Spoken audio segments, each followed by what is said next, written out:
안녕하세요 여러분들. 이번 시간에는 13주차입니다. 이제 수업도 그렇고 기말고사도 이제 얼마 안 남았네요. 날씨도 많이 추워지고 해서 한 학기가 어떻게 갔는지 모르게 좀 빨리 간 것 같습니다. 여러분들과 한 학기 동안 이렇게 이제 비대면으로 계속 수업을 했는데요. 어떻게 이제 수업이 잘 이렇게 전달이 됐는지 모르겠습니다. 이렇게 녹화 방송이 이렇게 익숙하지 않다 보니까요. 네, 지금 챕터 10이 이제 미생물의 병원성의 원리에 대해서 이제 볼 건데요. 우리가 앞장에서부터 계속 미생물 관련된 것들을 계속 보고 있는데 이제 전체적으로 미생물의 종류라던가 어떤 특징들을 봤기 때문에 이제 병원성의 미생물의 병원성이 어떤 것이 있고 원리가 어떤 건지에 대해서 이제 좀 보려고 하는 챕터입니다. 미생물들의 병원성이 이제 중요하죠. 왜냐면 이제 그 미생물들마다 병원성을 알아야지만 스스로 우리가 이제 이걸 막을 수 있는 수단인 치료제라던가 개선할 수 있는 방법 등에 대해서 연구할 수 있고 극복할 수 있기 때문에 그렇습니다. 네, 그러면 챕터 12 미생물 병원성의 원리에 대해서 보도록 하겠습니다. 네, 일단 요게 책은 326쪽에 나오는 미생물 뉴스입니다. 그림 A에 보면 백내장 환자의 눈에 대해서 나와 있는데요. 이 내용을 한번 보도록 하겠습니다. 20년 경력의 안과 전문의 캐리드 산토스는 힘든 하늘을 보냈다고 하는데요. 그녀는 오늘 외래 환자 10명의 백내장 수술을 했다고 합니다. 그리고 환자의 회복 부위를 점검했더니 10명 중 8명이 평소 심한 염증이 생기고 동공이 고정되어서 빛에 반응하지 않았다고 하는데요. 산토스 박사는 독성 전방 증후군 TASS를 의심하였는데 이것은 독소나 다른 화학물질에 대한 반응이라고 합니다. TASS를 일으키는 부적절한 또는 불충분한 세척으로 수술기구 표면에 남아있는 화학물질, 세척수 또는 약물 등 수술 중에 눈 안에 들어가는 물질, 국부 연구제 또는 수술용 장갑에 묻은 활석 파우더, 수술 중 또는 수술 후에 들어간 다른 물질 등이 이제 지목된다고 했는데요. 그래서 산토스 박사가 평소에 이제 처리되는 멸균기가 정상적으로 작동했는지 환자의 각막에 적출된 새 파이프 팁을 사용했는지 그리고 수술 중에 에프네프린이나 수술기구를 닦는 초음파 세척기에 담는 효소 용액이 멸균했는지 그리고 매번 수술마다 의약품도 다른 것을 사용했는지 등을 이제 검사 의뢰를 했다고 하고요. 멸균된 물건에서도 내독소가 남아있을 수 있고 실험실에서 분석 결과가 이제 멸균 후에도 이제 독소가 남아 있을 수 있기 때문에 분석을 했는데 초음파 세척기 용액에 내독소가 있었다고 합니다. 그래서 보니까 이제 세균의 생물막에서 온 내독소가 이제 나와서 사람의 눈에 감염됐던 것으로 이제 확인이 됐다고 합니다. 그래서 이제 안과에서도 이런 것들이 아무리 멸균을 하거나 용액을 깨끗하게 한다고 해도 이제 그 용액 안에 미처 제거되지 못했던 세균의 독소들이 사람의 눈에 또 감염될 수 있다는 사례를 보여주는 뉴스였습니다. 자, 그러면 이제 내용을 보도록 하겠습니다. 자, 미생물이 어떻게 숙주에 침입하는가?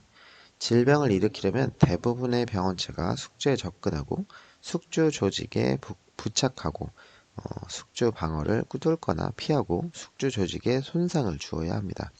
그러나 일부 미생물들은 숙주 조직에 직접 손상을 주는 방법으로 질병을 일으키지 않고 미생물 노폐물이 축적되어 질병이 생깁니다. 충치나 여드름을 유발하는 미생물들은 우리 몸을 침투하지 않고 질병을 일으키는데 병원체는 침입 지점이라고 하는 여러 통로를 통해서 사람의 몸이나 다른 숙주에 들어갈 수 있기 때문입니다. 그래서 침입 지점으로는 점막이나 피부, 비경구 경로, 그리고 우선 침입 경로 등이 있다고 합니다. 그래서 그 점막 같은 경우, 그리고 피부, 비경로, 비경구 경로를 먼저 좀 보려고 하는데요. 점막은 많은 세균과 바이러스는 우리 몸의 호흡기관, 위장관, 비뇨생殖기관, 그리고 결막 등을 덮고 있는 등을 덮고 있는 점막을 침투하여 들어오는데요. 대부분의 병원체는 위장관과 소화기관의 점막을 통하여 침입합니다. 감염성 미생물이 가장 쉽게 그리고 흔히 통과하는 침입 경로는 호흡기도인데요.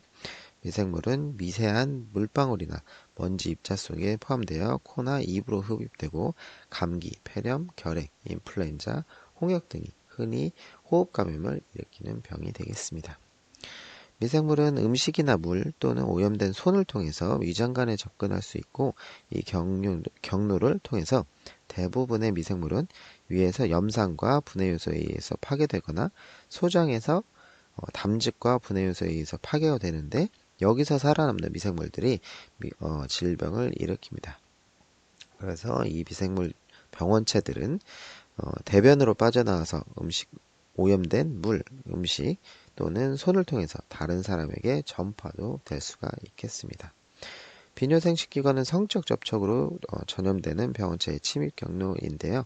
성맥의 감염, 이것을 일으키는 미생물들은 온전한 점막도 침입을 하게 되고 다른 일부는 베이거나 긁힌 상처를 통해서 침입하게 됩니다. 예로서 성병 감염 중에 예로서 HIV, 에이즈 바이러스가 되겠고 성기 사막이나 클라미디아 성병, 포진, 매독, 임질 같은 것들이 되겠습니다. 다음은 피부인데요. 피부는 표면적과 무게로 따지면 우리 몸에서 가장 큰 기관이죠. 병원체에 대해서 중요한 방어 기관 중에 하나인데요. 대부분의 미생물이 온전한 피부에는 침투를 못합니다. 그런데 미생물은 포난과 땀샘관처럼 피부의 열린 부분에 우리 몸에 접근을 하게 되는데 일부의 곰팡이는 피부의 케라틴에서 증식하거나 피부 자체에 감염이 되기 때문에 피부에도 미생물 감염이 될 수가 있겠고요. 결막은 눈꺼풀 안쪽 내벽으로 안구의 흰자위를 덮는 연한 점막으로 결막이 효과적으로 이제 미생물 감염을 막을 수 있지만 결막염이나 트라코마 만성 결막염, 암염 같은 병은 결막을 통해서도 감염이 되겠습니다. 그리고 비경구 경로에서 다른 미생물들, 지금 말했던 그 외에 다른 미생물들은 피부나 점막을 뚫거나 상처가 난 경우 피하 조직 또는 점막 내로 직접 주입되어 우리 몸에 들어올 수 있는데 이 경로를 비경구 경로라고 합니다. 찔린 곳이나 주사 맞은 곳, 물린 곳, 베인 곳, 상처 난 곳, 수술이나 피부와 점막이 붓거나 건조해서 갈라진 곳, 이것들이 모두 비경구 경로의 자리가 되겠고 HIV나 감염 바이러스, 파상풍, 궤저세균이 비경구 전염이 되겠습니다.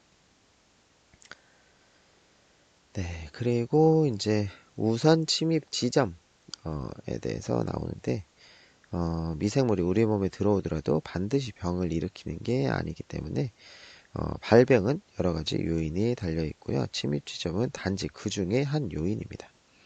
많은 병원체가 우선 침입 지점을 가지고 있고 이것을 거쳐야 병을 일으킬 수 있는데 만약 다른 지점으로 접근하면 병을 일으키지 못할 수 있습니다.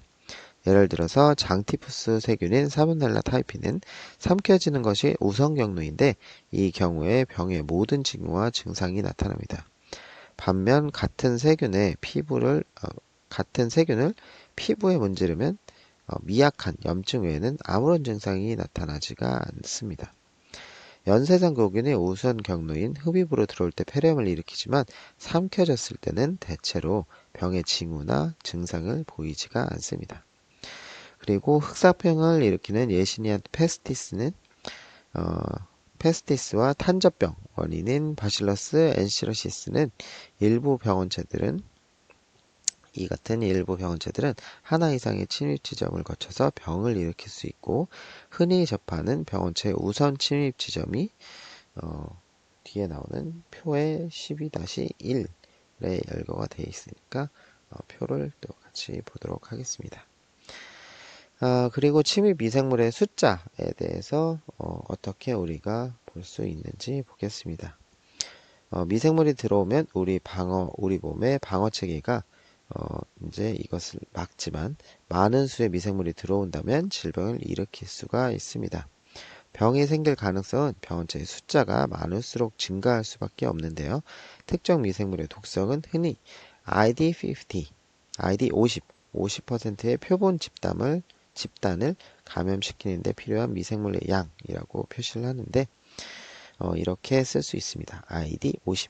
이때 50은 절대값이 아니고 여러 실험 조건에서 상대적인 독성 비교에 쓰입니다. 탄저균은 세 가지 다른 침입 지점을 통하여 감염을 일으킬 수 있는데 피부를 침입하는 피부 탄저병은 ID50은 10에서 50 내생포자, 흡입 탄저병의 ID50은 1만에서 2만 내생포자, 위장관 탄저병의 ID50은 25만에서 100만 내생포자의 섭취에 해당합니다. 이 자료가 보여주는 것은 피부 탄저병이 흡입이나 위장관 형태보다 훨씬 더 쉽게 걸린다는 것을 의미합니다. 실험 조건에서는 비브리오 콜레라가 ID50이 10의 8승 세포지만 위산이 중탄산염으로 중화되면 감염이 일으키는 데 필요한 숫자는 훨씬 적어집니다. 그리고 독소의 세기는 LD50, LD50 표본 검사의 50%가 사망에 이르는 물질의 양이라고 이렇게 표시를 하는데요. 생지에서 보툴리눔 독소 LD50이 0.03 나노그램 per kg라고 했을 때 시가 독소는 250 나노그램 per kg, 그리고 포도상구균 장내 독소는 1350 나노그램 per kg 이렇게 나타날 수 있고요. 두 독소에 비해서 보툴리눔 독소가 훨씬 적은 양으로도 병을 일으킬 수 있다는 것을 알 수가 있겠습니다. 자, 그래서 아까 앞에서 말씀드렸던 표 12-1번은 병을 일으키는 병원체의 침입 지점에 대해서 이제 정리가 되어 있습니다. 점막, 그리고 피부 또는 비경구 경로에 대해서 나와 있고요. 요거는 한번 보시면 되겠습니다. 자, 그리고 부착입니다. 거의 모든 병원체가 침입 지점에서 숙주의 조직에 부착하는 방법을 가지고 있는데 대부분의 병원체가 부착이라고 하는 단계가 병원성에 있어서 필수적입니다. 물론 비병원성 미생물도 부착에 필요한 구조를 가지고 있지만 병원체와 숙주 사이의 부착은 부착소 또는 라이간드라고 하는 병원체 표면의 물질에 의해서 이루어지는데 이들은 숙주의 특정 조직의 상부적인 피부 표면 수용체 리셉터를 가지고 있어서 유기를 특이적으로 결합하는 것입니다. 부착소는 미생물의 당질 피질 또는 표면의 다른 구조인 선모나 선모, 편모 등에 위치를 하고 있습니다. 미생물에서 현재 알려진 대부분의 수용체는 주로 만노스 같은 당이 되겠습니다. 같은 종의 병원체에서도 균주에 따라서 부착소의 구조가 다양하고요. 같은 숙주의 다른 세포들도 다양한 구조의 다른 리셉터를 가지고 있습니다. 그래서 부착소나 수용체 또는 둘 다가 변형시켜 부착을 방해함으로써 감염을 예방 혹은 통제할 수 있겠습니다. 충치 유발균인 스트랩토코커스 뮤탄스는 당질 피질에 있어서 의해서 치아 표면에 부착을 하는데요. 이 그 뮤탄스가 생산하는 글루코실 트랜스페레이즈, 글리코실 트랜스퍼레이즈가 포도당의 덱스트란이라고 하는 다당류를 당질 피질로 형성하기 때문 형성을 하고요. 그리고 방성균의 핀브리아는 뮤탄스의 당질 피질에 부착할 수 있습니다. 그래서 뮤탄스와 악티노미세스, 그리고 덱스트란의 조합은 치태, 그 플락을 만들고 충치를 유발할 수가 있겠습니다. 치태는 400여 종의 세균 집단이 들어있지만 연쇄상구균과 사상형인 방성균, 이런 세균들이 주를 이룬다고 합니다. 네, 그리고 스트랩토코커스 뮤탄스가 이제 치아에 균열이 생긴 곳이나 침, 그리고 저작작용, 입 헹굼 등으로 잘 씻겨나가지 않는 다른 치아 부위를 특히 선호하고 있고, 이런 부위에서 치태는 수백 개의 세포만큼이나 두껍게 이제 축적이 될 수 있습니다. 그래서 치태가 침에 거의 침투하지 못하기 때문에 세균이 생산하는 젖산은 희석되거나 중화되지 않고 치태에 붙어서 치아의 에나멜을 파괴한다고 합니다. 자, 그리고 미생물은 무리를 이루어서 표면에 달라붙고 미생물을 섭취하여 공유할 수 있는데, 이러한 군집, 즉 미생물과 무생물 표면에 부착할 수 있는 미생물 집단과 그들이 만들어내는 세포의 물질의 집합체를 생물막이라고 합니다. 생물막의 예를 들자면 치아에 끼는 치석, 수영장 벽에 자라는 조류, 그리고 샤워실 문에 생기는 물때 등이 있고요. 생물막은 주로 습기차고 유기물이 있는 표면에 미생물이 부착할 때 형성이 되고요. 가장 잘 부착하는 미생물은 주로 세균이 되겠습니다. 세균은 일단 표면에 부착하면 증식하면서 당질 피질을 분비하고 세균들 사이에 또한 표면에 잘 부착하게 됩니다. 그래서 어떤 경우에 생물막이 여러 층일 수도 있고 여러 종류의 미생물을 포함할 수도 있습니다. 자, 그리고 생물막은 다른 형태의 부착 방법에 이제 해당을 하고요. 살균제와 항생제의 저항성을 가진다는 점이 중요하겠습니다. 그리고 이 특성이 생물막이 치아나 체내에 삽입하는 도관, 스텐트, 심장 판막, 고관절 대치물, 콘택트 렌즈와 같은 구조물에 대량 서식하는 경우에 특히 중요하겠습니다. 치석 같은 경우가 생물막이 시간이 흐르면서 광물화된 것인데, 사람에게 생기는 모든 세균의 65%가 생물막에 의한 것이라고 추정된다고 합니다.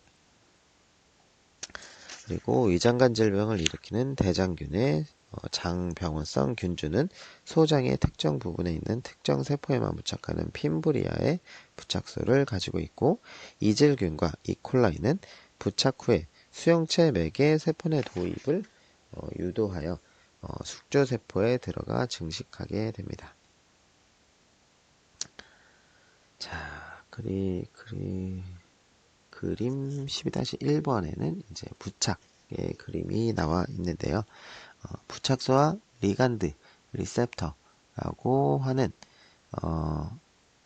그 병원체의 표면 분자가 해당 숙주 조직의 세포 표면에 리셉터에 특이적으로 이제 결합하는 것이 나와 있습니다. 병원체가 있고 병원체의 라이간드와 숙주세포의 수용체가 이렇게 이제 결합을 해서 부착하게 되는 것이고요. 사람 방광세포 위에 있는 대장균 또 이제 우리 조직에 이렇게 붙어 있는 사진이고요.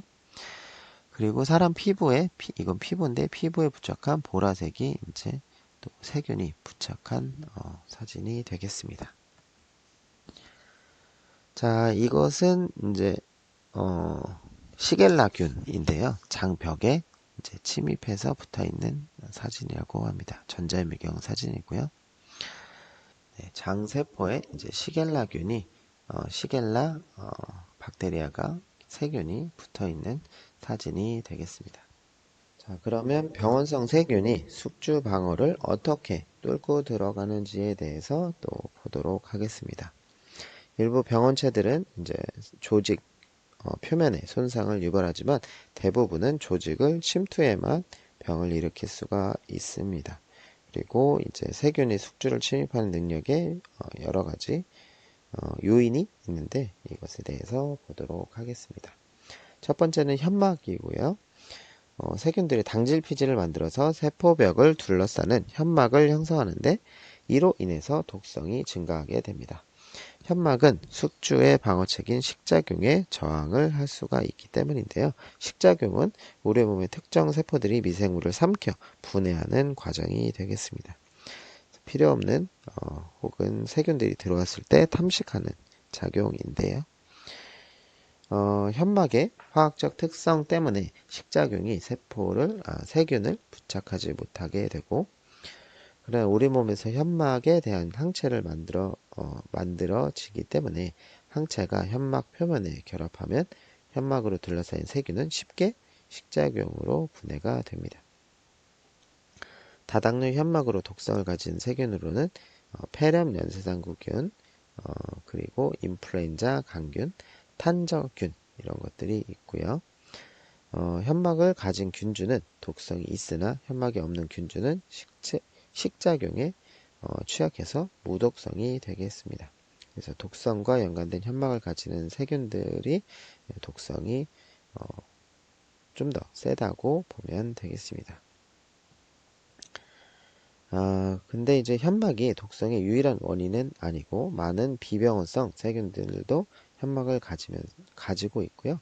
일부 병원체의 독성은 현막의 존재 여부와는 상관이 없다고 합니다. 12-3번은 폐렴 연쇄상구균, 이제 폐렴 구균성 폐렴의 원인이 되는 세균인데요. 세포에 쌍으로 된 배열을 주목해서 보면 되겠습니다. 쌍으로 구균 모양이 되어 있죠. 그리고 노란색으로 된 이제 현막이 이렇게 이제 현막을 가지고 있습니다. 그리고 세포벽 성분이 되겠습니다. 일부 세균의 세포벽에는 독성 있는 화합물질이 있는데요. 화농연쇄상 구균 같은 경우에는 M 단백질이라고 하는 내열성, 내산성 단백질을 가지고 있습니다. 그래서 이 단백질이 세포 표면과 핀부리아에 존재하는데 M 단백질인 세균이 숙주 상피세포에 부착하도록 매개하고 식작용의 내성을 가지게 합니다. 또한 미생물의 독성을 증가시키는데요. 화농연쇄상구균에 대한 면역은 N 단백질에 대한 특이적으로 만들어진 항체에 달려 있다고 합니다. 임질균은 사람의 상피세포와 백혈관에 증식을 하고요. 이 세균들은 핀부리아와 외막 단백질인 오파로 숙주세포에 부착을 합니다. 오파와 산모가 둘 다 부착하면 숙주세포는 세균을 끌어들이고요. 오파를 가진 세균은 배양배지의 불투명한 콜로니를 형성합니다. 결핵균의 세포벽 성분인 왁스 지질도 식작용에 대한 내성을 부여하여 독성을 증가시키고요. 이 세균은 심지어 식세포 안에서도 증식을 할 수 있다고 합니다. 여기 보는 것처럼 그림 12-4번에 그룹 A의 베타 용혈성 연쇄상 구균의 M 단백질에 대해서 나와 있는데요. A번은 표면 원섬의 부드러운 층의 M 단백질을 가지고 있는 세포의 단면을 보여주고 있고요. B번은 M 단백질이 없는 세포의 단면이 되겠습니다.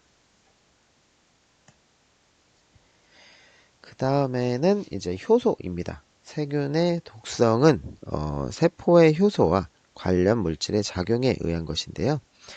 이 화학 물질들은 여러 기능을 하는데 세포 사이에 물질을 분해하거나 혈전을 형성 혹은 분해할 수 있는 기능이 있습니다. 응고효소는 세균이 가진 효소인데 혈액에 피브리노겐을 응고시키는데 피브리노겐은 간에서 만들어지는 혈장 단백질이 되겠습니다. 응고효소에 의해서 피브린으로 전환이 되고요. 피브린은 혈액 응고를 일으키는 섬유소입니다. 그래서 피브린 응고물이 세균이 식작용을 받지 않도록 보호하고 숙주의 다른 방어책으로부터 격리시킬 수 있습니다. 포도상구균 속의 일부 세균들이 생산하는 응고효소는 포도상구균이 만든 종기를 격리하는 과정에서 과정에 관여하고 있는데요. 응고효소를 만들지 않는 일부 포도상구균도 여전히 독성은 가지고 있다고 합니다. 세균의 인산화 효소는 피부린을 분해해서 감염을 격리시키는 응고물을 분해하는데요.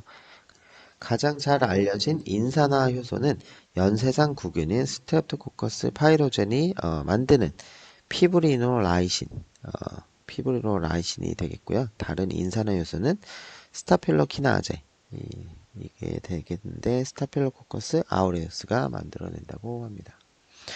그리고 히알루로니 데이즈, 다제, 디에즈, 그리고 히알루로니데이즈는 연쇄상구균의 일부 세균이 분비하는 또 다른 효소인데요. 이 효소가 히알루론산을 가수분해합니다. 히알루론산은 우리 몸에서 특히 결합조직의 세포들을 서로 붙게 하는 다당류인데요. 이것을 분해하면은 감염 부위의 조직이 검게 되고 미생물이 원래 감염 부위로부터 퍼져 나가게 할 수 있습니다. 가스 궤절을 일으키는 일부 클로스트리디움 세균은 클로스트리디움이 이제 히알루로니데이즈를 생산을 하는데 치료 목적으로 히알루로니데이즈와 약물을 섞으면 약물이 조직에 잘 퍼지게 됩니다. 이렇게 이용을 또 할 수가 있고요. 여러 종의 클로스트리디움에서 만들어지는 악효질 가수분해 효소는 가스 궤저가 퍼지는 것을 촉진하게 됩니다. 악효질 가수분해 효소는 근육 또는 다른 기관의 결합 조직을 구성하는 콜라겐 단백질을 분해할 수 있고요. 네, 그리고 병원체가 점막 표면에 부착하는 것을 방해하는 방어책으로 우리 몸에서 IgA 항체를 생산하는데 어떤 병원체는 IgA 단백질 분해 효소라는 효소를 만들어서 이 항체를 분해할 수가 있겠습니다. 나이세리아 고노레아가 이에 속하는데 수막구균성 수막염의 원인인자 수막구균과 중추신경계를 감염시키는 다른 미생물의 IgA 단백질 분해 요소를 가지고 있습니다. 자, 그리고 항원 변이가 나옵니다. 항원이 존재를 하면 우리 몸은 항체를 만들어내고 항체는 항원에 결합하여 불활성화시키거나 파괴를 하게 되는데요. 일부의 병원체는 항원 변이라는 과정을 통해서 표면의 항원을 바꿀 수가 있습니다.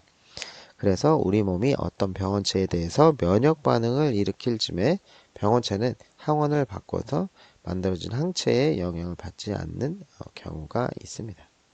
어떤 미생물들은 대체로 대체 유전자를 활성화시켜서 항원 변이의 결과를 가지고 오는데요. 나이세리아 고노레아 같은 게 이제 오파 유전자를 여러 개 가지고 있어서 다른 항원을 가진 세균이 생겨나기도 하고 같은 세균이 시간이 지나면서 다른 항원을 발현하기도 합니다.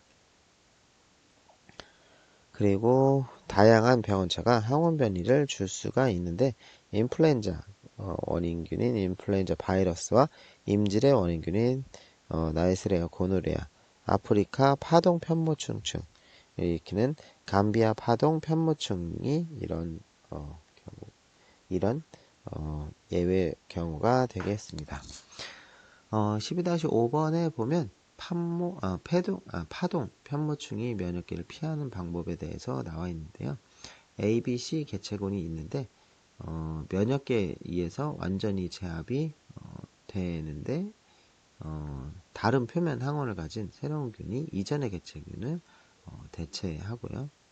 여기에 나오는 검은 선은 D 개체군을 나타낸다고 합니다. 그래서 이제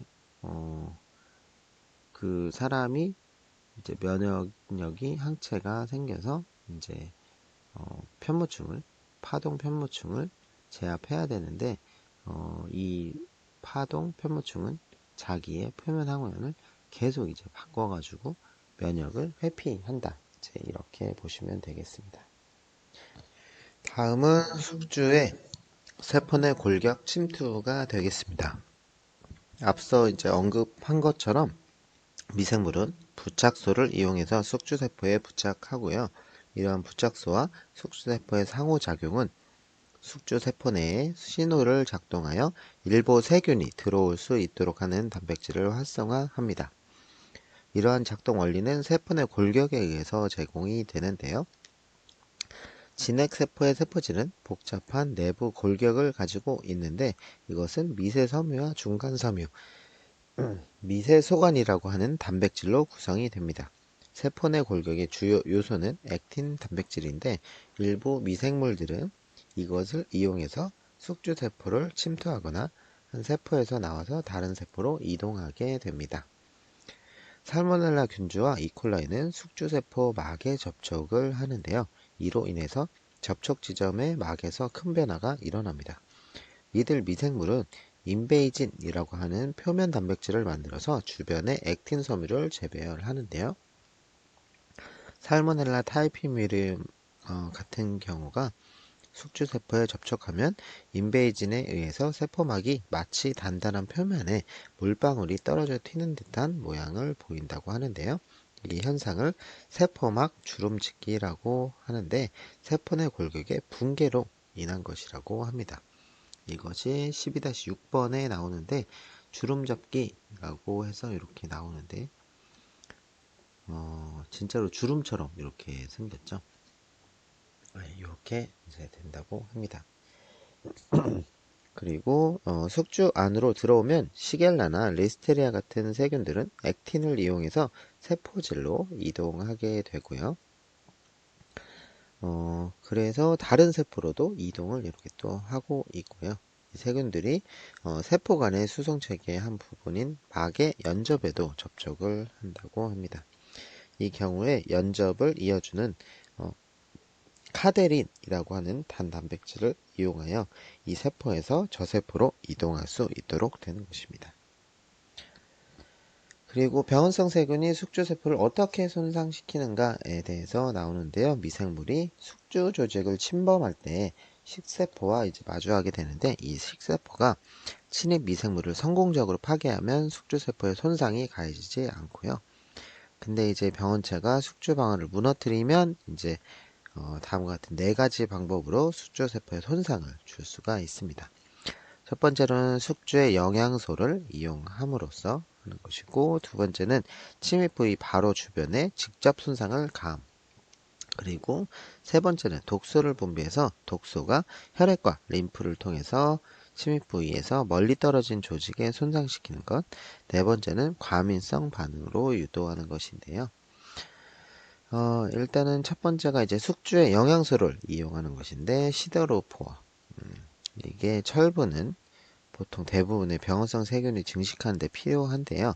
우리 몸에서 유리된 철분의 양은 매우 낮습니다. 그 이유가 대부분의 철분이 헤모글로빈이나 락토페린, 트랜스페린, 페리틴 같은 철분 수송 단백질이 강하게 결합하고 있기 때문인데, 일부의 병원체는 시드로포어라는 단백질을 분비해서 유리된 철분을 획득하게 됩니다. 그러면 이 시드로포어는 철분 수성 단백질보다 더 강력하게 철분에 결합할 수 있어 가지고 이 단백질에서 철분을 빼앗을 수 있습니다. 그러면 이제 철분과 시드로포어 복합체가 형성되면 이것은 세포 표면에 시드로포어 수용체에 붙게 되는데, 철분이 그러면 세균 안으로 들어오게 되고요. 어떤 경우에 철분이 복합체에 방출돼서 세균 안으로 들어오게 하고, 또 다른 경우에는 복합체 형태로 들어오기도 합니다. 시드로포어를 사용해서 철분을 획득하는 대신에 일부 병원체는 철분 수송 단백질과 헤모글로빈에 직접 결합하는 수용체를 가지고 있습니다. 그러면 이 단백질이 철분과 결합한 채로 세균 안으로 들어갈 수 있고, 어떤 세균은 철분이 적을 때 독소를 생산하기도 합니다. 그래서 이 독소가 숙주세포를 파괴해서 철분이 방출되면 세균이 방출된 철분을 이용할 수 있게 되는 것입니다. 12-7번이 이제 세균의 시드로포어의 한 종류인 엔테로박틴의 구조가 나와 있습니다. 그래서 저 분홍색 부분이 이제 철이 부착할 수 있는 부위가 되겠고요.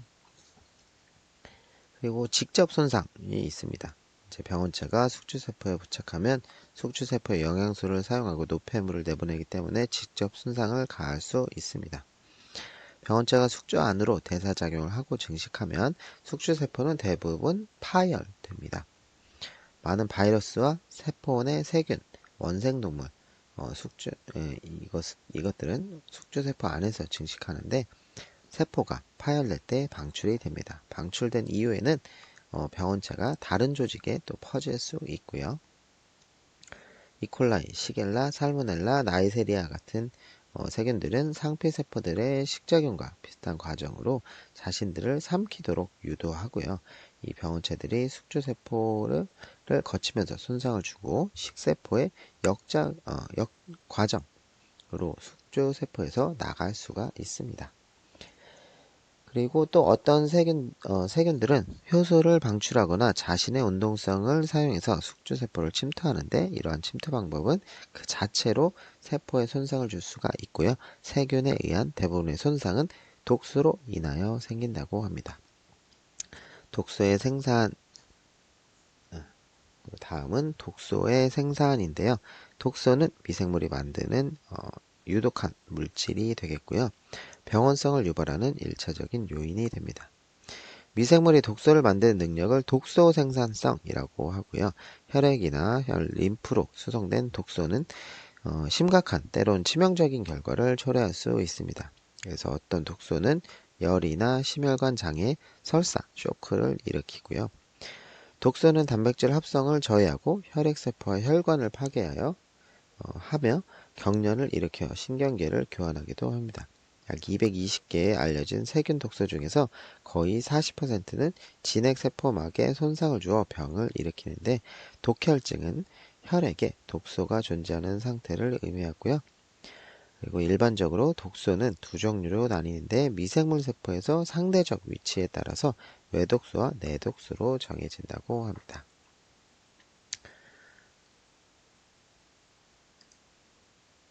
그리고 여기에 이제 외독소가 이제 나오는데 외독소는 일부 세균에서 성장과 대사 과정에서 만들어지는 주변의 매질로 분비되거나 세균이 분비되면 방출이 됩니다. 외독소는 단백질이고 대부분이 특정 생화학 반응의 촉매제인 효소인데요. 대부분의 외독소가 효소에서 계속적으로 다시 작용할 수 있기 때문에 매우 적은 양으로도 해로운 효과를 줍니다. 대부분의 외독소 유전자는 세균의 플라스미드 또는 파지에 담겨 있고요. 체액에서 외독소는 가용성이고 혈액이 쉽게 확산해서 몸 전체로 빠르게 퍼져나갈 수 있습니다. 그리고 외독소는 숙주세포의 특정 부분을 파괴하거나 특정 대사 기능을 저해합니다. 그래서 외독소는 우리 몸 조직에 미치는 영향이 특이적이며 알려진 물질 중에 가장 치명적인 물질에 속하게 됩니다. 1mg으로도 보툴리누스의 외독소가 100만 마리의 기니피그를 살상하기 충분한 약인데요. 그렇게 이제 막강한 외독소는 단지 몇몇 세균에서만 만들어지기 때문에 다행인 것 같습니다. 외독소를 만드는 세균에 의해서 생긴 질병은 흔히 세균 자체가 아니라 소량의 외독소에 의해서 생깁니다. 질병의 특징적 징후와 증상을 일으키는 것이 외독소이고요. 외독소는 질병에 따라서 특이적이고 보툴리누스 중독은 대개 세균 감염이 아니라 외독소를 섭취하여 생기게 됩니다. 마찬가지로 포도상 구균성 식중독은 감염이 아니라 중독성이 되겠습니다. 우리 몸은 외독소에 대한 면역을 제공하는 항독소라는 항체를 만들고요. 열 또는 포름알데히드, 요오드 등의 화학물질로 외독소를 불활성화시키면 더 이상 질병을 일으키지 못하지만 여전히 항독소 생산을 자극하게 됩니다. 이렇게 변형된 외독소를 변성독소라고 하고요. 변성독소를 우리 몸에 백신으로 주사하면 항독소 생산을 자극하여 면역이 발생되고요. 디프테리아와 파상풍은 변성독소 백신으로 예방을 할 수가 있겠습니다. 그리고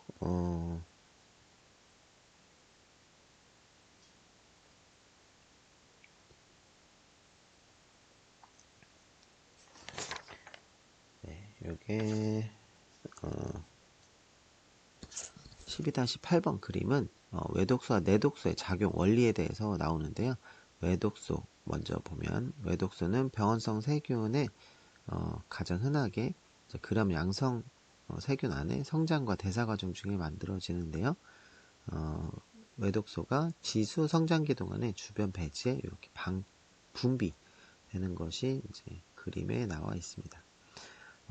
여기 오른쪽 보면 클로스트리디움 보툴리늄이 외독소를 생산하는 세균 중에 하나가 되겠죠. 이 보툴리늄이 우리가 이제 흔히 말하는 보톡스라고 하는 것들을 맞잖아요. 이게 이제 보툴리늄이 만들어내는 독소를 이제 우리가 가공해서 이제 치료용으로도 사용하고 미용으로도 사용하고 있는 것이 되겠습니다. 그리고 내독소는 그런 음성세균 세포벽 외막의 일부인 지질당류 LPS라고 하죠. 리포폴리사카라이드의 지질 부분 이고요. 내독소는 해당 세균이 죽어 세포벽이 파괴되면서 유출이 됩니다. 그림에 나오는 것처럼 이제 외막에 있던 내독소가 세포막의 일부인 지질로 구성된 독소라고 보면 되겠고요. 살모넬라 타이피뮤리움 같은 세균이 내독소를 가지고 있습니다. 자, 그리고 외독소에 대해서 계속 보고 있는데요. 책에 나오는 또 외독소의 이름에 대해서 보도록 하겠습니다. 외독소는 여러 특징에 따라서 이름이 붙여지는데요. 숙주세포의 종류에 따라서 신경세포를 공격하는 신경독, 심장세포를 공격하는 심장독소, 간세포를 공격하는 간독소, 백혈구를 공격하는 류코독소, 톡신, 위장관 내벽을 공격하는 장내독소, 그리고 여러 종류의 세포를 공격하는 세포독소 등이 있습니다. 일부 외독소의 이름은 관련된 질병에 따라서 지어졌는데요.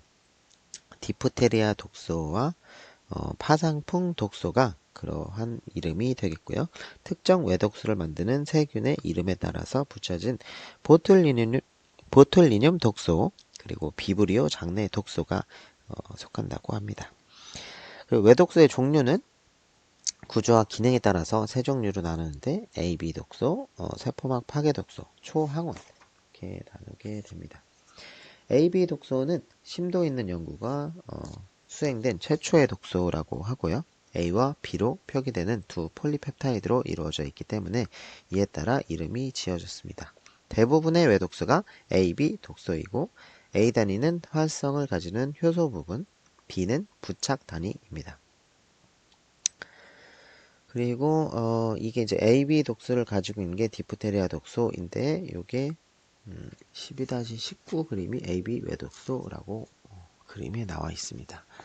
보면 세균에서 AB 독소를 생산해서 방출하게 되면은 이것이 외독소의 B 단위가 숙주세포의 리셉터에 부착을 하게 됩니다. B 부위가 이제 붙는 리간드 부분이라고 생각하면 되고요. 그리고 AB 독소가 수용체와 접촉하면은 숙주세포의 세포막이 함입되면서 이제 안으로 들어가게 됩니다. 그러면 이제 세포 안에 피노사이토시스 음세포 작용을 통해서 안으로 들어가면 외독소가 세포막에 쌓여서 안으로 들어가게 되고요. AB 독소가 안에서 이제 분리하게 되면 A 단위는 단백질 합성을 억제하고 세포 기능을 변화시키게 되고요. B 단위는 숙주세포에서 방출돼서 다시 세포막에 끼어져 재사용하게 됩니다. 자, 그 다음에 세포막 파괴 독소가 나오는데요. 세포막 파괴 독소는 숙주세포막을 파괴하고 세포를 용해시킵니다. 일부는 막의 통로 단백질을 형성하고 일부의 막의 인지질을 파괴하게 됩니다. 스타필로코커스 아우레우스의 세포 용해 외독소는 통로 단백질을 형성하며 가스 궤적균의 외독소는 인지질을 파괴합니다. 세포막 파괴 독소는 숙주세포, 특히 식세포를 죽이거나 세균 안에 있는 식세포에서 세포질을 빠져나올 수 있도록 독성에 기여합니다. 식작용하는 백혈구를 죽이는 세포막 파괴독소를 백혈구 파괴독소라고 하고요. 백혈구 파괴독소는 통로 단백질을 형성하고 조직에 상주하는 대식세포에도 독성을 보입니다. 대부분의 백혈구 파괴소는 포도상구균과 연쇄상구균에서 만들어지고요. 식세포가 손상되면 숙주의 방어가 약화됩니다. 적혈구를 파괴하는 세포막 파괴독소인 헤몰라이신은 통로 단백질을 만들고요. 헤몰라이신을 생산하는 주요 세균에 포도상구균과 연쇄상구균이 포함된다고 합니다. 연쇄상구균의 헤몰라이신은 스트랩톨라이신이고요. 스트랩톨라이신 5는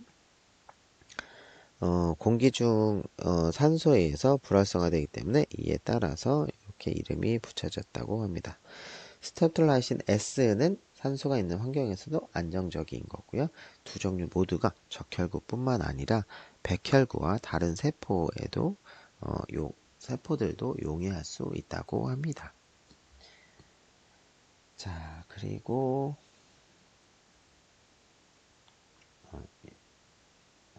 여기에 이제 초항원이 나옵니다. 초항원은 매우 강력한 면역 반응을 유발하는 항원이고 세균의 단백질입니다. 면역계의 다양한 세포들과 일련의 상호작용을 거쳐서 초항원은 T세포의 증식을 특이적으로 자극하는데요. T세포는 백혈구의 한 종류로 외래 생물이나 조직 이식에 대항하여 면역계 다른 세포들의 활성화와 증식을 조절합니다. 초항원에 대응하여 T세포는 방대한 양의 사이토카인이라는 화학물질을 분비하는데 사이토카인은 T세포를 비롯해서 여러 세포들이 생산하는 작은 단백질인데 면역 반응을 조절하고 세포와 세포 사이의 연락을 매게 합니다. T세포가 분비한 과도한 양의 사이토카인은 혈액으로 들어가서 열이나 메스꺼움, 구토, 설사, 그리고 쇼크와 사망에 이르기까지 하고요. 식중독과 독성 쇼크 증후군을 일으키는 포도상구균 독소가 세균성 초항원에 포함이 됩니다. 네. 그리고 표 12-2가 외독소에 의해서 발생하는 질병에 대해서 표로 정리가 되어 있습니다. 이건 한번 보시고요.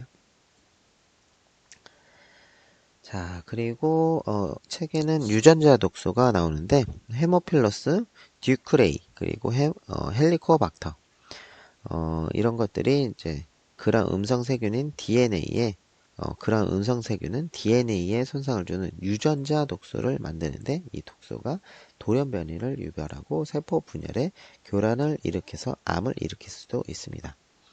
최초로 발견된 세균 유전자 독소인 세포 독성 팽창성 독소는 진핵 생물의 DNA를 손상시킨다고 합니다. 자, 그리고 내독소. 내독소는 여러 면에서 외독소와는 좀 다른데요. 내독소는 그람 음성세균의 세포벽 외층의 일부입니다.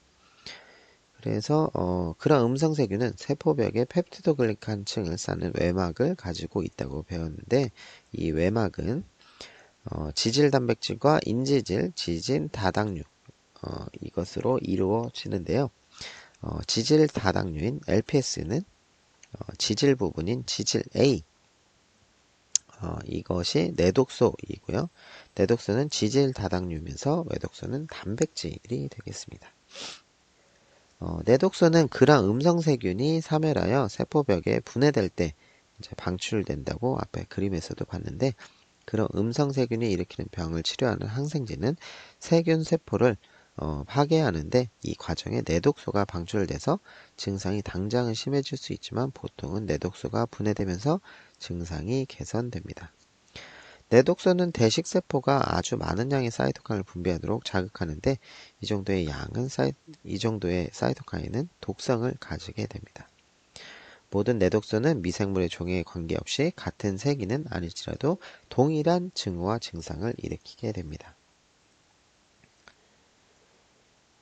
그리고 내독소로 인해서 유산을 할 수도 있다고 합니다. 내독소의 또 다른 영향은 혈액 응고 단백질을 활성화를 통한 작은 혈전의 생성인데요. 이 혈전이 모세혈관을 막아서 조직의 혈액 공급을 줄어들게 해서 세포를 죽게 합니다.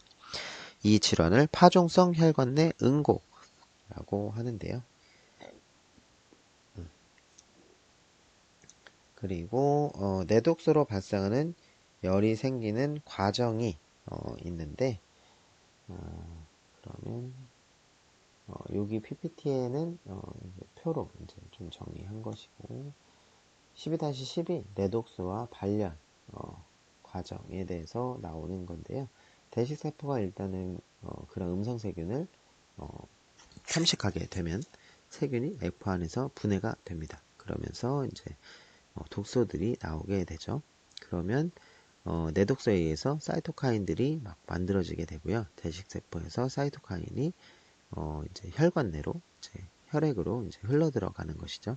그러면 온도를 조절하는 시상하부까지 이제 이동이 되게 되고요. 이것이 시상하부가 프로스타글란딘을 생산하도록 유도하고 프로스타글란딘은 몸의 온도계를 높게 맞춰서 열을 내게 됩니다. 그래서 우리가 감염이 되게 되면 몸에 막 열이 나는 것이 이러한 원리로 작용하게 됩니다. 자, 그래서 요거를 봤고요. 그리고 세균 세포가 용해되거나 항생제에 의해서 사멸될 때 이렇게 이제 열이 발생될 수 있는데 아스피린이나 아스테아미노판 그리고 프로스타글란 이런 것들이 이제 프로스타글란딘 합성을 억제해서 열을 내리는 작용을 합니다. 네, 그리고 다음에 나오는 것이 쇼크. 쇼크는 혈압이 생명이 위태로울 정도로 낮아지는 상태를 이제 뜻하는데요. 세균에 의해서 발생하는 쇼크를 폐혈성 쇼크라고 합니다.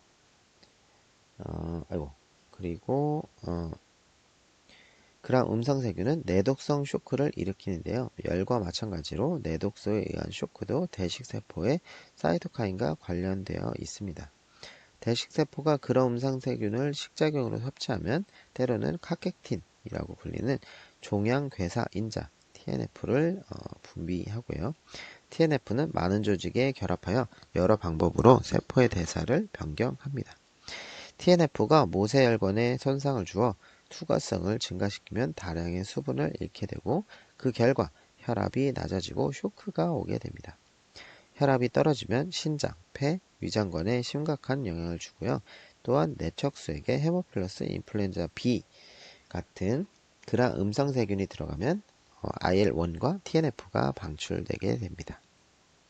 이렇게 되면 중추신경계의 감염으로부터 보호하던 혈액 내 장벽 이것이 BBB라고 하는데 BBB가 약화되고요. 약화된 장벽은 혈액으로부터 식세포를 통과시키고 또한 많은 세균도 통과시키게 됩니다. 자, 그리고 약물과 의료기기 등에 내독소가 있는지를 확인할 수 있는 민감한 검사가 이제 필요하는데요. 멸균 처리된 재료에 세균이 자랄 수 없더라도 아까 앞에서 본 것처럼 내독소가 남아 있을 수 있기 때문에 이런 것들을 이제 확인을 해야 되는데요. 그래서 여기에 나오는 리몰루스 아메보사이트 라이세이트 검사 LAL 어세이 이것들이 이제 내독소 검사법으로 극미량의 내독소도 탐지할 수 있는 방법이 되겠습니다. 대서양 연안의 참개 일종인 리몰루스라고 하는 게 이제 혈액 림프의 변형 세포라는 백혈구가 있는데 여기에 응고를 일으키는 단백질이 다량 들어 있습니다. 내독소가 존재하면 참개 혈액 림프의 변형 세포는 웅해되고 응고 단백질을 방출하게 되는데 그 결과 침전이 생기면 내독소가 탐지를 알리는 양성 반응이 되겠습니다. 그래서 이것들을 분광 광도계로 측정을 하게 됩니다. 자, 그리고 표 12-3이 외독수와 내독수를 비교한 표가 되겠습니다. 그래서 내독소와 외독소에 대해서 정리된 표를 한번 또 보시면 되겠고요. 자, 그리고 플라스미드와 용원성에 대한 병원성입니다. 플라스미드는 세균의 염색체와는 별도로 스스로 이제 복제를 하는데요.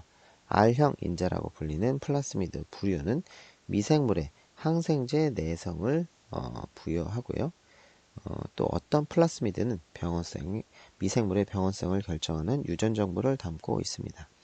플라스미드 유전자가 부호하는 독성 요소의 예로 파상풍, 신경독, 열 민감성 장내 독소, 포도상구균 장내 독소 등이 있고요. 다른 예로 스트랩토코커스 뮤탄스가 만드는 효소로 충치에 감염된 덱스트란 수크라제가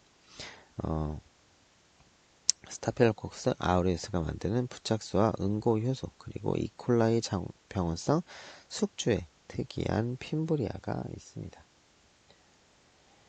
그리고 이제 일부의 박테리오파지는 그들의 DNA를 세균 염색체에 삽입시켜서 프로파지가 되는데 잠복 상태로 남아있을 수 있습니다.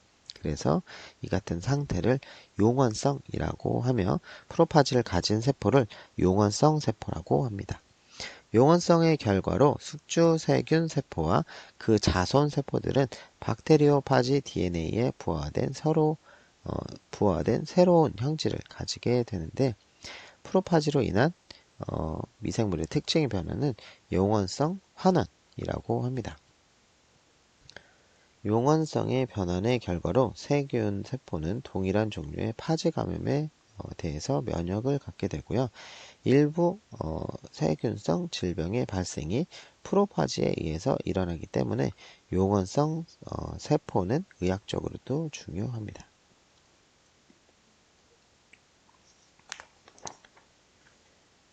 그리고 바이러스의 병원성이 되겠습니다. 바이러스는 숙주에 접근해서 숙주 방어를 회피하고 자신들이 복제하는 동안에 숙주 세포에 손상되거나 사멸을 일으켜서 병원성을 나타내게 됩니다. 자, 바이러스가 숙주 방어를 회피하는 원리에 대해서 보겠습니다. 숙주 세포 방어를 회피하는 원리에는 다양한 방법이 있겠지만, 예를 들면 바이러스가 숙주세포에 침투해서 그 안에 증식하면 면역계 요소들이 바이러스에 접근할 수가 없게 되고요. 바이러스는 표적 세포의 수용체에 부착할 수 있는 부위가 있기 때문에 그 세포에 접근을 할 수가 있고, 부착 부위에 있는 수용체에 결합하면 바이러스는 세포를 침투할 수 있습니다. 어떤 바이러스들은 부착 부위의 숙주세포에게 유용한 물질을 모방하는 구조를 가져서 그 세포에게 접근을 하고요. 그 예로 광견병 바이러스의 부착 부위는 신경 전달 물질인 아세틸콜린을 모방해서 이런 것들을 인식하게 합니다. 그리고 에이즈 바이러스는 부착 부위를 감춰서 면역 반응을 피하면서 면역계 세포를 직접 공격하고요. 대부분의 바이러스처럼 HIV는 우리 몸의 특정 세포만을 공격합니다.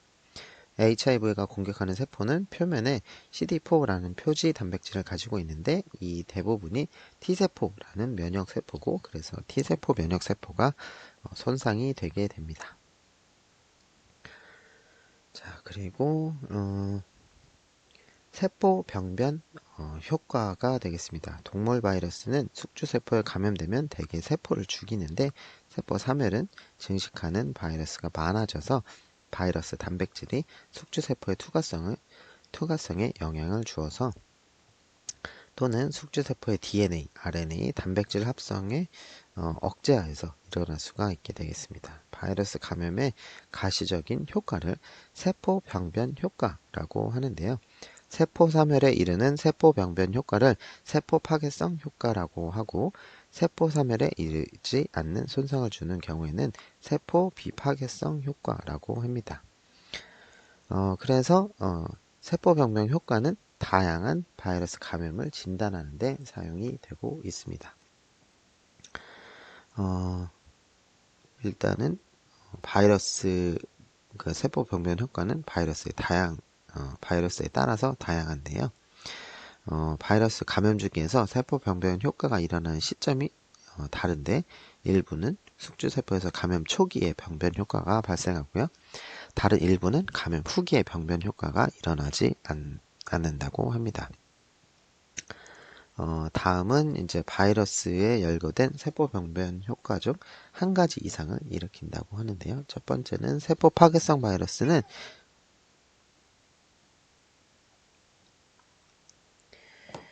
세포 파괴성 바이러스는 증식의 특정 단계에서 숙주세포의 거대 분자 합성을 정지시키고 단순 허피스 바이러스 등 일부 바이러스는 세포 분열을 비가역적으로 정지시킨다고 합니다. 그리고 어떤 세포 파괴성 바이러스는 감염된 숙주의 리보솜이 가수분해 요소를 방출하게 해서 세포 내 내용물을 분해하고 세포 사멸을 일으키게 합니다. 그리고 세 번째는 봉입체. 봉입체는 일부 감염된 세포의 세포질이나 핵에 생기는 과립인데요. 이 과립은 주로 바이러스 성분으로 비리온으로 조립되는 과정에 있던 핵산 또는 단백질입니다. 과립의 크기나 모양, 염색 특성은 바이러스에 따라서 다양하고 봉입체는 산성 염색 호산성 또는 염기성 염색 호염기성이 되는 특징을 가지고 있습니다. 다른 봉입체는 감염 초기에 생성되지만 조립된 바이러스나 바이러스 성분을 포함되지는 않고요. 봉입체가 중요한 이유는 그 존재가 어떤 감염을 일으킨 바이러스를 확인하는 데 도움이 되기 때문입니다. 광견병 바이러스는 세포질의 봉입체를 만들기 때문에 광견병이 의심되는 동물의 뇌조직에 이것을 탐지하는 것이 한 가지 방법이 되고요. 진단에 이용되는 봉입체는 홍역 바이러스, 백시니아 바이러스, 천연두 바이러스, 허피스 바이러스, 아데노 바이러스 이런 것들이 있습니다. 그리고 간혹 인접한 여러 개의 감염된 세포가 융합하여 아주 큰 다액 세포를 형성하는데 이것을 합포체라고 합니다. 바이러스 감염에서 나타나는 이 거대 세포는 홍역이나 볼거리, 감기 등의 질병을 일으킵니다. 그리고 일부의 바이러스는 감염되어 숙주세포의 눈에 띄는 변화를 일으키지 않으면서 세포 기능에 영향을 주는데요. 홍역 바이러스가 CD46 수용체에 부착하면 CD46은 IL-12라는 면역 매개 물질을 생산을 줄여서 숙주의 방어력을 약화시킵니다. 그림의 12-11은 이제 A번은 광견병으로 사망한 사람의 뇌조직에서 탐지한 세포질의 봉입체를 염색해서 본 것이고요. 가운데 봉입체가 보이죠. 이렇게 진단에 사용할 수 있고 B번은 홍역 바이러스로 감염된 세포들이 형성된 합포체 부분이 염색이 된 거고요. 자, 그리고 바이러스가 이제 감염되게 되면 일부 세포들은 인터페론이라는 물질을 생산하게 되는데 인터페론은 림프구 그리고 대식세포 이런 것 등의 일부 동물세포가 바이러스에 감염됐을 때 분비하는 항바이러스 유사물질의 한 부류입니다. 그래서 인터페론의 중요한 기능은 주변에 감염되지 않은 세포들을 감염으로부터 보호하는 것이 되겠습니다. 그리고 바이러스 감염에서 바이러스에 감염된 세포 표면에 항원 변화를 유도하게 되는데 이로 인해서 숙주에서 감염된 세포에 대항하는 항체 반응이 일어나서 그 세포는 면역계에 의해서 파괴되는 표적이 됩니다. 그리고 숙주 염색체의 손상을 초래하는 바이러스도 있는데요. 염색체 절단이 가장 빈번한 손상이며 종양 유전자가 흔히 관련되어 있는데 이 유전자들은 바이러스 감염으로 활성화될 수가 있습니다. 그리고 대부분의 정상세포는 시험관 배양에서 다른 세포와 접촉하면 증식이 멈추는데 이 현상을 접촉저해라고 합니다. 암을 일으키는 바이러스는 10장에 설명한 대로 숙주세포를 형질전환시키고 형질전환이 일어나면 접촉저해를 감지하지 못하는 비정상적인 방추형 세포가 일어나게 됩니다. 12-12의 라오스 육종 바이러스는 인간 섬유화 세포를 암세포로 전환시킨다 이렇게 나와 있는데 이렇게 섬유화 세포가 이렇게 가운데 이렇게 보이고 있고요. 이 바이러스에 의해서 이제 라오스 육종 바이러스에 의해서 이제 암으로 변하고 있는 사진을 이렇게 변할 수 있는 섬유화 세포를 이렇게 이제 전자현미경 사진으로 보여져 있습니다. 그리고 진균과 원생 표 12-10 12-4는 바이러스의 세포 병변 효과에 대해서 정리가 되어 있는 표입니다. 이것도 한번 보시고요. 그 다음에가 이제 진균과 원생 동물 조류의 병원성입니다. 진균은 일단 질병을 일으키지만 진균은 명확히 규정되지 않은 독성 인자를 가지고 있지가 않습니다. 그래서 어떤 진균은 사람에게 유독한 대사산물을 가지고 있지만 이러한 경우에도 진균이 이미 숙주에 자라고 있기 때문에 독소는 단지 간접적인 발병의 원인이 될 수 있습니다. 집안에서 자라는 사상균처럼 만성 진균 감염은 사람에게 알러지 반응을 일으킬 수도 있습니다. 그리고 트리코테센은 진핵 세포의 단백질 합성을 저해하는 진균성 독소이고요. 이 독소를 섭취하면 두통, 오한, 심한 메스꺼움, 구토, 시력장애가 생긴다고 합니다. 그리고 골목의 벽지나 곡물에서 자라는 붉은 곰팡이와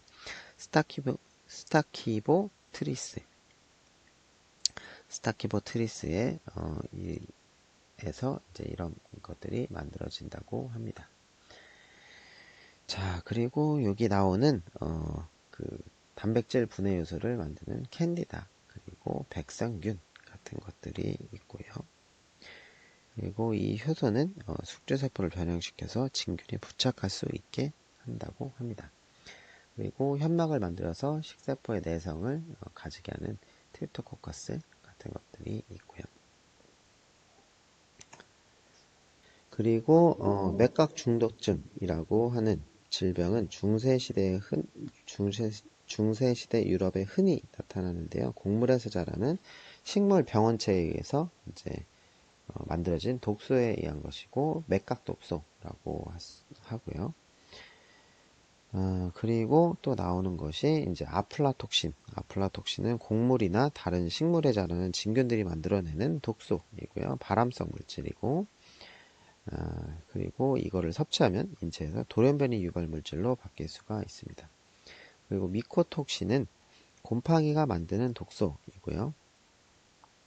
이 신경 독소는 이제 매우 강력해가지고 먹으면 사망에 이를 수도 있습니다. 그 다음에 원생동물의 병원성입니다. 이제 원생동물들은 노폐물 이런 것들이 우리 몸에서 질병을 일으키게 되는데요. 이 원생동물이 우리 사람 몸에서 이제 감염이 됐을 때 숙주세포를 어떻게 이제 회피를 하냐면 대식세포 내에서 이제 성장을 한다거나 항원을 번의를 시켜서 이제 면역을 회피하는 기전을 가지고 있습니다. 자, 그 다음에 이제 조류의 병원성입니다. 조류의 병원성. 조류는 대부분 이제 신경독을 만드는데 마비성 폐류 중독을 일으키게 되죠. 이것들을 먹었을 때. 그래서 와편모주류 그리고 삭신톡신이라는 것들이 이제 신경독소인데 이것을 이제 삭식톡신을 만드는 것이 쌍편모조류인데 이것들을 먹었을 때는 이제 마비성 폐류 중독이 일어나서 사망에 이르기까지 합니다. 그 다음에 출구 지점. 이제 미생물이 우선 경로 또는 침입 지점을 통해서 우리 몸에 들어온다고 이제 했는데요. 미생물은 출구 지점이라는 특정 경로를 거쳐서 몸 밖으로 빠져나가게 됩니다. 출구 지점은 분비, 배설, 배출, 저절로 떨어지는 조직 등이 있고요. 출구 지점은 감염된 신체 부분과 연관이 되어 있습니다.